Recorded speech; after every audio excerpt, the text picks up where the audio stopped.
Hello dear students, मैं Jayprakash Patel, NTM polytechnical college सहायक प्राध्यापक। जैसा कि हम सभी जानते हैं कि आप लोगों की ऑनलाइन क्लासेस चल रही हैं और उसी ऑनलाइन क्लासेस को आगे बढ़ाते हुए आज मैं आप लोगों को सॉफ्टवेयर इंजीनियरिंग के अंदर एक बहुत ही महत्वपूर्ण टॉपिक को डिस्कस करने वाला हूँ। वह टॉपिक है सॉफ्टवेयर कॉन्फ़िगरेशन।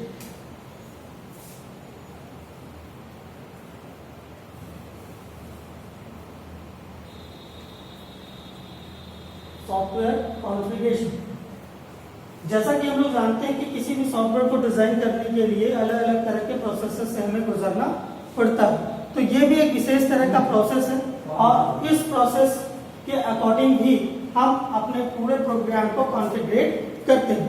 और सॉफ्टवेयर कॉन्फ़िगरेशन करने का मतलब यह है कि जब हम किसी भी सॉफ्टवेयर को डिजाइन कर रहे होते हैं तो उसके अंदर अलग अलग तरह के परिवर्तन होते रहते हैं और उन परिवर्तनों को हम ट्रैक करने के लिए अपने पूरे प्रोग्राम को कॉन्फ़िगर करने की कोशिश करते हैं। यह पूरी प्रोसेस की हमारी सॉफ्टवेयर कॉन्फ़िगरेशन कही जाती है।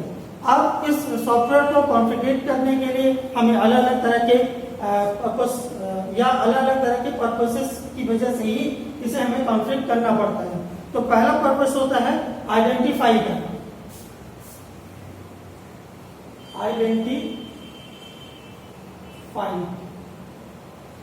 आइडेंटिफाई इन द सेंस कि जब हम किसी भी सिस्टम के अंदर काम कर रहे होते हैं या फिर किसी भी इन्वायरमेंट में वर्क करने की कोशिश करते हैं तो हमें यूजर की प्रॉब्लम को जानना जरूरी है कि यूजर की प्रॉब्लम क्या है, उसकी समस्या क्या है। जैसा कि हम सभी जानते हैं कि हम अगर किसी सॉफ्टवेयर को डिजाइन करते हैं तो वह हम किसी एक यूजर की रिक्वायरमेंट को ध्यान में रखते हुए करते हैं, तो उसकी कुछ न कुछ प्रॉब्लम होती है और उस प्रॉब्लम को ही हमें समझना है और उस प्रॉब्लम को समझने के बाद हम जो उसके अंदर प्रोसेस करते हैं तो उसे हम आइडेंटिफाई करना कहते हैं।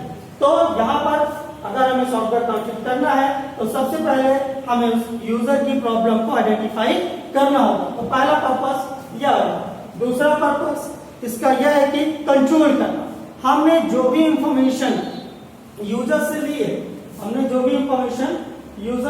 है, उस यूजर की प्रॉब्लम को आइडेंटिफाई करने के बाद उसके अंदर किस तरह की एक्टिविटी परफॉर्म करनी है और किस तरह की एक्टिविटीज नहीं परफॉर्म करनी है, उसमें एरर्स हैं कि नहीं है, उन एरर्स को अगर हम जस्टिफाई कर लेते हैं तो उसे हम सॉर्ट आउट किस प्रकार से करेंगे। तो ये हमारा कहलाता है हमारे प्रोग्राम के लिए कंट्रोल करना।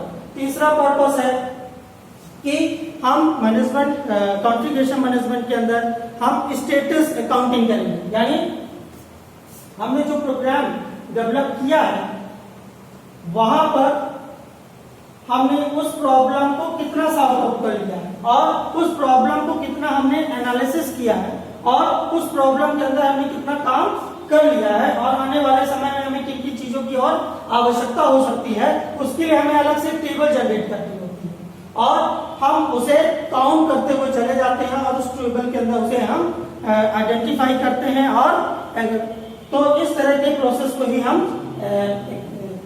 स्टेटस अकाउंटिंग कहते हैं। चौथा इसका सबसे महत्वपूर्ण जो बिंदु है या पर्पस है वो है ऑडिटिंग।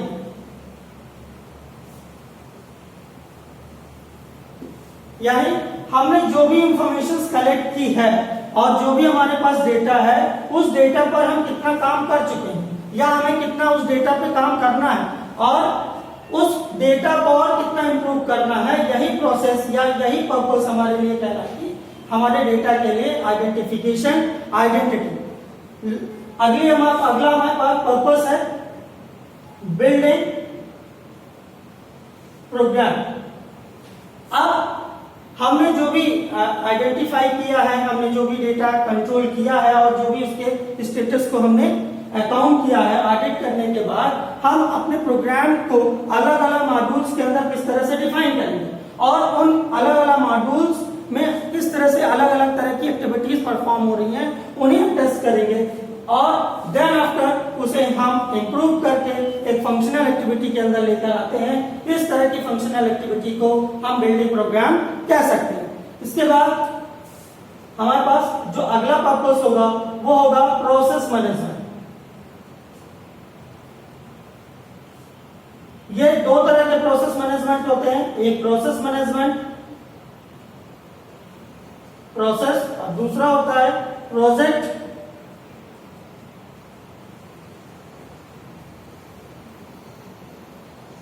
Management process.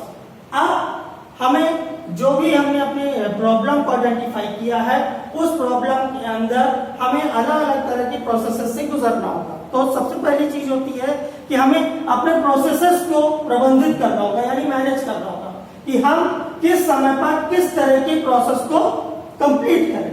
तो उसके लिए आप लोगों को हमने एसडीएलसी के बारे में बताया था कि एसडीएलसी एक्चुअली में वेल डिफाइंड कलेक्शन हमारे प्रोसेसेस के। तो इस प्रोसेस के अंदर हम अपने जो भी प्रोसेसेस करने वाले हैं, तो उस एसडीएलसी में जो भी इंप्लीमेंटेशन करेंगे या फिर जो भी मॉडल इंप्लीमेंट कर रहे होंगे, उस मॉडल के अकॉर्डिंग ही अपने प्रोसेसेस को हमें मैनेज करना होगा। जैसे कि मैंने आप लोगों को बताया था कि एसडीएलसी के अंदर जैसे वाटरफॉल, सबसे पहला हमारे पास मॉडल था वाटरफॉल मॉडल। वाटरफॉल मॉडल में हम छोटी छोटी एक्टिविटीज को परफॉर्म करते हैं, लेकिन उस एक्टिविटी को परफॉर्म करने के लिए हमें टॉप टू बॉटम ही प्रोसेस करना होता है, ना कि हम बॉटम से टॉप की तरफ चल सकते हैं। यानी हमें इनिशिएट होना पड़ेगा, जब तक एक प्रोसेस कंप्लीट नहीं होगी तब तक हम दूसरी प्रोसेस में नहीं आ सकते। तो हमें ये पहचानना होगा, ये जानना होगा कि हमारी जो प्रॉब्लम आइडेंटिफाई हुई है, उस प्रॉब्लम के अकॉर्डिंग हमें किस तरह के मॉडल के अंदर अपने प्रोग्राम को इम्प्लीमेंट करना है। देन आफ्टर हमारे पास एक और प्रोसेस मैनेजमेंट होता है जिसे हम प्रोजेक्ट मैनेजमेंट प्रोसेस कहते हैं। यहाँ पर कई सारी चीजों का विशेष रूप से फिजिकली हमें आइडेंटिफाई करना होता है कि हमारा जो प्रोजेक्ट है उसके अंदर किस तरह की एक्टिविटीज हो रही है या हम किस तरह की एक्टिविटीज को परफॉर्म कर सकते हैं। तो हमें यहाँ पर अपने प्रोजेक्ट के अंदर जो भी ऑब्जेक्ट्स आइडेंटिफाई हो रहे हैं, उन ऑब्जेक्ट्स को ही मैनेज करना होगा। तो जैसे लाइक दैट कि जो भी प्रोजेक्ट हम बनाने वाले हैं उसको एस्टिमेट कैसे किया जाए, estimation of project, time estimation, cost estimation, team estimation, इन सारी चीजों को ध्यान में रखते हुए हमारा एक प्रोजेक्ट मैनेजर अपने प्रोजेक्ट को मैनेज करने की कोशिश करता है। तो ये भी हमारे लिए विशेष तरह का प्रोसेस मैनेजमेंट है। तो इस तरह से कुछ विशेष तरह के सॉफ्टवेयर मैनेजमेंट कॉन्फ़िगरेशंस के पर्पसेस को ध्यान में रखते हुए हम अपने पूरे प्रोजेक्ट को आइडेंटिफाई करते हैं और उनके अंदर जो भी परिवर्तन हो रहे होते हैं उन्हें हम कॉन्फ़िगर करने की कोशिश करते हैं। अगला हमारे पास है कि उसका जो आर्किटेक्चर होगा वो क्या होगा। उस प्रोसेस के अंदर जो भी आर्किटेक्चर प्रोसेस हो रहा है, उस प्रोसेस को एक डायग्राम के थ्रू समझने की कोशिश करते हैं। तो अब देखते हैं सॉफ्टवेयर कॉन्फ़िगर कैसे होता होगा। तो इन सर्कल्स के माध्यम से हम ये जानने की कोशिश करेंगे। यहां पर सबसे पहले हमारा आइडेंटिफिकेशन होगा, then after control, design, process management, project, then after software configuration.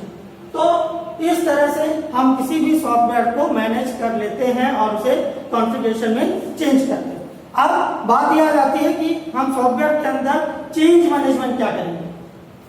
Change management, जैसा कि मैंने कहा था कि कॉन्फ़िगरेशन एक तरह का क्या है, ट्रैकिंग प्रोसेस है, जिसके माध्यम से अपने प्रोजेक्ट को हमें ट्रैक करना है। उसके अंदर जो भी प्रोसेसेस हो रही हैं उन्हें हम किस तरह से आइडेंटिफाई करेंगे। तो अगर हमें कोई भी प्रॉब्लम आ जाती है, यूजर की एक नई प्रॉब्लम आती है और उस यूजर की प्रॉब्लम को आइडेंटिफाई कर लेते हैं, तो हमारे पास कुछ न कुछ एक नई इंफॉर्मेशन जनरेट होगी। वो इस इंफॉर्मेशन को चेंज करने के लिए भी हमें मैनेजमेंट प्रोसेस से गुजरना होगा। तो जो भी हमारे पास प्रोसेसेस चेंज हो चुकी हैं, उन प्रोसेसेस को मैनेज करने के लिए हमें आइडेंटिफिकेशन लगाना पड़ेगा। इस आइडेंटिफिकेशन को हम चेंज मैनेजमेंट कहते हैं। अगला हमारे पास है कॉन्फ़िगरेशन मैनेजमेंट प्लान। अब हमें कॉन्फ़िगरेशन में जो भी मैनेजमेंट के अंदर चेंज हुआ है प्लान, उस प्लान को जब चेंज हम करेंगे तो हमें किन किन चीजों की जरूरत पड़ सकती है या फिर उसके क्या एलिमेंट्स हो सकते हैं। तो पहला ही एलिमेंट होगा, अगर हम प्रोजेक्ट चेंज मैनेजमेंट प्लानिंग की बात करें तो वहां पर कुछ विशेष तरह की चीजों का हमें ध्यान रखना होगा और उसके जो एलिमेंट्स हैं उन्हें विशेष तरह से हमें ध्यान रखना होगा। तो प्रोजेक्ट चेंज मैनेजमेंट एलिमेंट्स। तो पहला एलिमेंट है प्रोजेक्ट मैनेजर, प्रोजेक्ट मैनेजर। दूसरा एलिमेंट है प्रोजेक्ट हेड। तीसरा एलिमेंट हमारे पास है डेवलपर और चौथा एलिमेंट हमारे पास है यूजर। यहां पर जैसा कि मैंने कई बार बताया कि जब हम किसी भी प्रॉब्लम को सॉर्ट आउट करते हैं या फिर किसी भी प्रॉब्लम को सॉर्ट आउट करने की कोशिश करते हैं तो यहाँ पर यूजर और डेवलपर बहुत ही महत्वपूर्ण है। यानी एक ऑर्गेनाइजेशन दूसरे ऑर्गेनाइजेशन के लिए कोई ना कोई वर्क कर रहा होता है तो यूजर का भी एक अपना पर्टिकुलर ऑर्गेनाइजेशन होता है, तो उसकी जरूरतों को ध्यान में रखते हुए हम यूजर की प्रॉब्लम को सॉल्व आउट करते हैं। तो सबसे पहले यूजर की अगर इंफॉर्मेशन हमारे पास आएगी तो वहां पर हमारा प्रोजेक्ट मैनेजर उसे जस्टिफाई करेगा, आइडेंटिफाई करेगा। आइडेंटिफाई करने के बाद अपने टीम मेंबर्स के साथ डिस्कस करने की कोशिश करेगा। देन आफ्टर वो प्रोजेक्ट मैनेजर अपने प्रोजेक्ट हेड को उस प्रॉब्लम को हैंड ओवर करता है और हैंड ओवर करने के बाद उसमें अलग अलग तरह के टीम मेंबर्स के साथ मिलकर के जस्टिफिकेशन करेगा। देन आफ्टर अपने डेवलपर से बात करेगा और यूजर की प्रॉब्लम को यहाँ पर डिजाइन कर दिया जाएगा और एक्टिवेट कर दिया जाता है। तो आज हमने जाना कि सॉफ्टवेयर कॉन्फ़िगरेशन क्या है और उस कॉन्फ़िगरेशन को किस तरह से सॉर्ट आउट किया जा सकता है। Thank you.